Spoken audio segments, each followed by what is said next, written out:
$10 ming ketgan xonadonga keldim. Endi bitta savol, nima uchun $10 ming ketdi? Nimaga? Uyimiz 120 kvadratdan iborat, полный ночной потолок o'rnatib berdik va qo'shimchasiga eksklyuziv profillardan foydalandik. Yo'q, $10 ming patolog qismiga sarflash bu aqlga sig'maydi, lekin shuni o'rniga natijani qilmasdan gipsokarton qilib qo'ysa ham bo'lardi-yu, arzonroq chiqadi. To'g'ri, albatta gipsokarton qilish mumkin edi, lekin uy egasi sifatli narsani xohladi. Shu uchun biz natijani patolog o'rnatib berdik. Kartonning minus tomonlari ham ko'p. Qo'shni suv toshtirgan paytida suvni o'ziga shim oladi. Shu sababli gipsokarton yaroqsiz holatga keladi. Yaroqsiz holatga kelgandan keyin uni siz yana boshqatdan almashtirishingizga to'g'ri keladi. Yana bitta narsani qo'shimcha qilib aytib ketaman. Zilzila bo'lganda yoriqlar paydo bo'lishi mumkin, treshinalar. Undan keyin nima qilasiz? Yana gipsokartonni boshqatdan yechib, yana yangisini qo'yib, yana shpaklovka qilib, xullas mashmashasi juda ham ko'p. Gipsokartonga ishlatgan bo'yoqlar vaqt o'tgandan keyin o'z rangini, xususiyatini yo'qotadi. Natijada bu holat bo'lmaydi.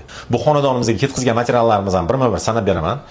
Birinchi bo'lib eksklyuziv profildan boshlayman. Devor uchun parashit profil, magnitный trek, skrytый gardina, skrytый ventilyator, skrytый galogenli, setovoy liniya. Eng asosiysi premium klassdagi natijali materiallarni o'rnatib berdik.